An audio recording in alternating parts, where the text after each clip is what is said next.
મહેસાણામાં આ નિર્દોષ બાળ મજૂર શ્રીમંત નબીરાઓને જાણે કે મોટી શીખ આપી રહ્યો છે।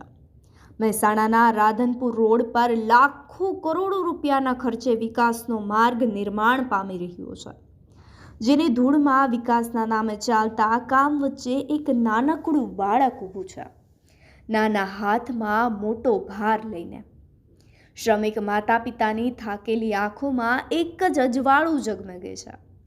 આપણા કાળજાનો કટકો આ ધૂળમાંથી બહાર નીકળે, અને આપણી જેમ ક્યારેય કાળી મજૂરીનો પરસેવો ન વહેડાવવો પડે। પણ એ નિર્દોષ આત્મા, જેના ચહેરા પર હજુ બાળપણની રમતો બાકી છે, એ જાણે ચૂપચાપ વિચારે છે કે માં, બાપુ, તમે દરરોજ આ શરીર તોડી અને મારા માટે લડો છો, તો હું કેમ બેસી રહું? તમારા એક એક પરસેવાના ટીપામાં મારું બધું જ બાળપણ ભીંજાઈ ગયું છે। હું તમારી મજૂરીનો ભાગ નહીં બનું તો કોનો બનું? એક તરફ મા બાપનું અટલ સ્વપ્ન, બીજી તરફ નાનકડા દિલનો અજાણ્યો પણ અતિ ઊંડો પ્રેમ।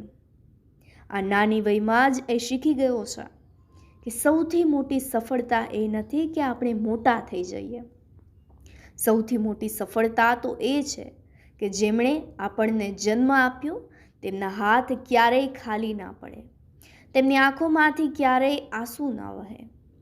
આ નાનકડો યોદ્ધા ધૂળમાં ઊભો છે, પણ તેની છાતીમાં એક આખો સમુદ્ર ધબકી રહ્યો છે, પ્રેમ, બલિદાન અને જન્મદાતાઓને રમત રમતમાં પણ મદદરૂપ બનવાની ભાવનાનો। સંજય જાની, અપના મિજાજ ન્યૂઝ, અમદાવાદ।